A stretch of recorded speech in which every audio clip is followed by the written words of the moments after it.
చేసావా?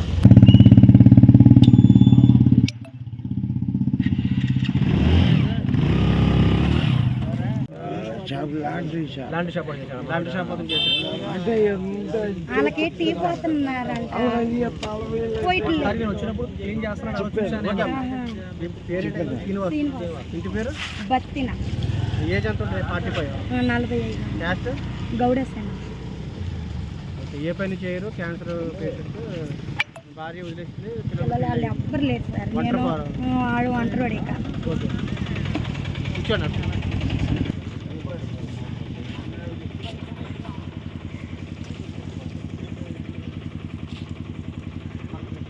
Sir sir ఏమన్నా కుక్క అట్లాంటివి ఏమన్నా చనిపోయిందేమో క్లీన్ చేపిద్దామని చెప్పి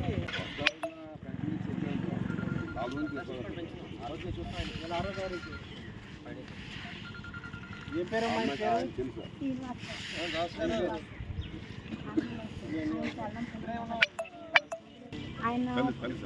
కలిసి ఉంటాం. నేను ఎప్పుడు వస్తాడో తెలియదు. వయసు ఎంత అయింది? 45. ఏ పని చేస్తారా? ఏమి చేయలేడు సార్. ఆయనకి గొంతుకు క్యాన్సర్ ఉంది, చెయ్యి హ్యాండిక్యాప్. గొంతు క్యాన్సర్ ఉందా? 1వ తారీఖు పెన్షన్ తీసుకున్నారు. 1వ తారీఖు పెన్షన్ తీసుకున్నాడు, మాతో ఇదయ్యాడు. నేను అలాగే ఒక్కుంటారని చెప్పేసి నేను కొంచెం బయట కూర్చున్నాను. రోజు ఇంటికి రారా? ఆయన రావాలనుకుంటే వస్తాడండి, లేకపోతే లేదు. భార్య పిల్లలు లేరా? లేరు. పెళ్ళయిందా? పెళ్ళయింది. భార్య వదిలేసిందా? వదిలేసింది. పిల్లకి పెళ్ళి అయిపోయింది. మీరేమవుతారమ్మా? నేను చెల్లి. మీ పేరేంటి? నాగలక్ష్మి. మీరేం చేస్తారు? నేనేం చేయను. ఈ బడ్డీ కొట్టే ఆయన క్యాన్సర్ పేషెంట్, గొంతు క్యాన్సర్. ఈ బడ్డీ కొట్టే ఎవరిదమ్మా?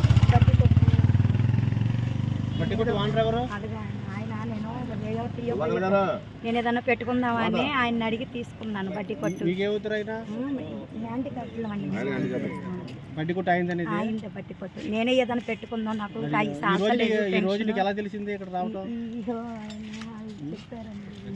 ఎవరు? శానిటైజేషన్ ఫోన్ చేశారు.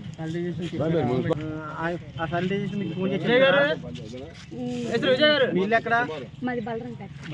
అక్కడికి వాళ్ళు ఎలా చెప్పారు? వచ్చి చెప్పారు? ఫోన్ చేసి చెప్పారు? ఫోన్ చేశారా?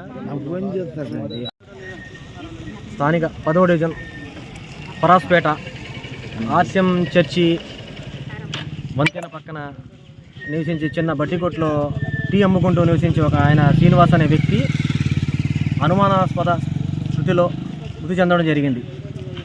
వెంబటే నాకు శానిటైజేషన్ వాళ్ళు, సచివాలయం వాళ్ళు కంప్లైంట్ ఇవ్వడం వలన మేము సిఐ గారికి, ఎస్ఐ గారికి రాజా పోలీస్ స్టేషన్లో సంప్రదింపులు జరిగిన తర్వాత వాళ్ళందరూ వచ్చి చూసి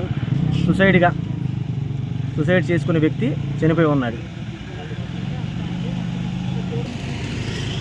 గత 3 సంవత్సరాలుగా శ్రీనివాస్ అనే వ్యక్తికి క్యాన్సర్ ఉందంట. అలా సిస్టర్ వాళ్ళు వచ్చారు. ఆ సిస్టర్ వాళ్ళ సమాచారం తీసుకుని క్యాన్సర్ పేషెంట్ ఆయన అనాస్పద స్థితిలో మృతి చెందడం వల్ల మన ఎస్ఐ గారికి, సిఐ గారికి తెలియజేయడం అయినది. వాళ్ళు వచ్చి కంప్లైంట్ చూసుకుని వివరాలు సేకరించి చెప్తాను. పెళ్ళయిందా అతనికి? భార్య పెళ్ళయిందంట. కొడుకు, కూతురు ఇద్దరు ఉన్నారంట. వాళ్ళు పెళ్ళిళ్ళు అయిపోయినాయి. దీనిగా చూసుకుని వీళ్ళ సిస్టరే చూసుకుంటారంట. సిస్టర్ చూసుకుంటా, భార్య లేదు. సిస్టర్ చూసుకుంటుందంట. అనుమానాస్పద స్థితిలో